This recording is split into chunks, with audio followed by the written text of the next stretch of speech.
Are you serious? Are you serious? What?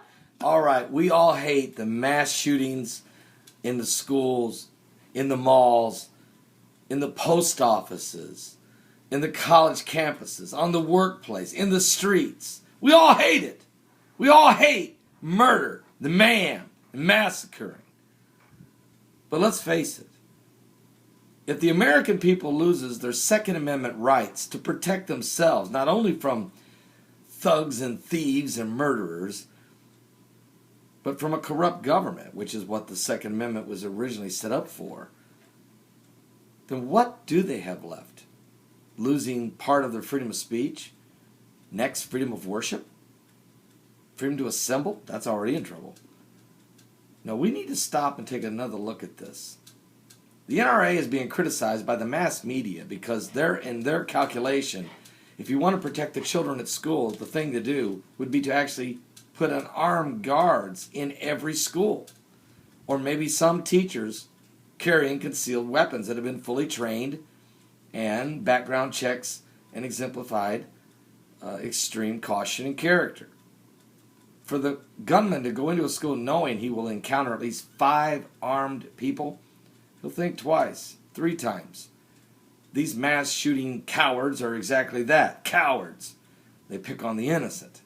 They don't want a gunfight at an OK Corral with Wyatt Earp. They're looking for little children to murder. Innocent blood.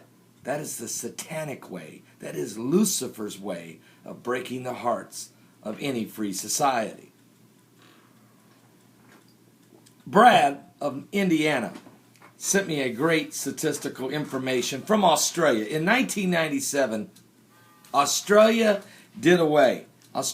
completely did away with guns. They did a limited gun access to guns for the public. They did a buyback of the citizens of Australia's guns. Here's the statistics. Australia's gun law update. It has been 12 months since the guns owners in Australia were forced by a new law to surrender 640,381 personal firearms to be destroyed by their own government. A program costing the Australian taxpayers more than $500 million to do. The first year results are now in. Australians' homicides were up 6.2%. Australian-wide assaults were up 9.6%. Australian-wide armed robberies were up 44%. That's right, 44%. In the state of Victoria, there in Australia, lone homicides with firearms are up 300%. Note that while the law-abiding citizens turned them in, the criminals did not. And the criminals still possess their guns. While figures over the previous 25 years show a steady, and I mean steady, flow of armed robbery and firearms,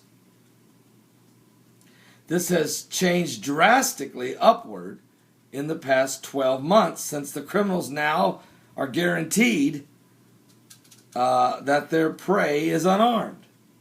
There has also been a dramatic increase in the break-ins and the assaults of the elderly while the resident is at home. Australian politicians are at a loss to explain how public safety has decreased after such monumental effort and expense was expended in successfully ridding the Australian Society of guns. You won't see this, though, on the American evening news, or hear your governor or members of your state assembly disseminate this information. The Australian experience speaks for itself. Guns in the hands of honest citizens save lives and property. And yes, gun control laws affect only the law-abiding citizens. Take note, Americans, before it's too late. Now, I I also checked out the statistic on this. These statistics are correct. But Snoops wants to argue this fact because if you know anything about Snoops, they're owned by George Soros. And they always take the liberal position on everything. So Snoops doesn't argue with the statistics of Australia. They are for what they are. They're true. But Snoops takes the exception with the fact that the writer said that the law-abiding citizens turned in their guns. Snoops says they weren't law-abiding because nowhere in Australia's constitution did anyone have a right to bear arms. So everybody that had an arms were not law-abiding citizens. Thus, the people turning them in, even though the statistics went up, don't say it's because the good people gave the guns up and the bad kept them. Because you know what Snoops is saying to the Australian people? Snoops.com is saying that all Australians were criminals. And that they all are guilty because they all had guns. You know, that is to help you understand. You know, when the President of the United States said when he was running for president, I remember when he said, those people in the red states, all they want to do is cling to their God and their guns. Well, let me say this to the President of the United States. At least we cling to God and our guns. At least we do cling to God. Because I would rather have faith in the Lord than have faith in nothing.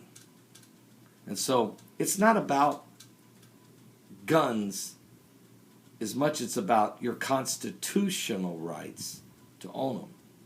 I believe in the entire Constitution, although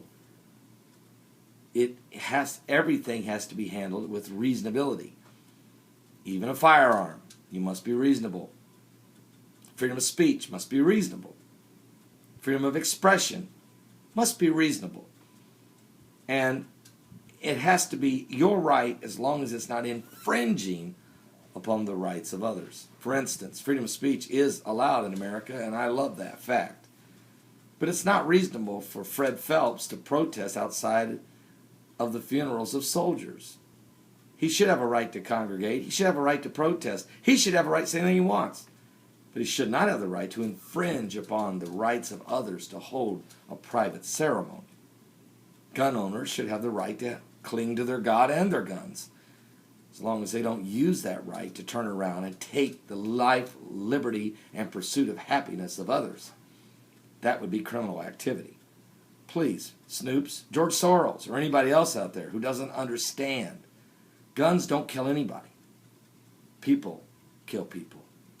Evil is in the heart. And the only way you're ever going to... Jesus even gave us the right to bear arms. He said in his word that if the goodman of the house had known what hour the thief was going to come in and break in, he would have not suffered his house to be broken up, but he'd have been waiting. And that means he'd been waiting armed. Are you serious? It's important. There's a right. Our Constitution and our framers framed it up for... They took everything into account, including the Word of God, when they put together our Constitution. I'm saying God bless America. I don't want to see another person hurt. I don't want to see another person shot. I hate the violence. And assault rifles are going a little bit way too far. But again, the citizens must be able to bear arms to protect themselves from unreasonable and a corrupt government, if it should ever come to that. God bless you. Give your life to Jesus Christ. Put your faith in Him. He only can you trust. God bless you.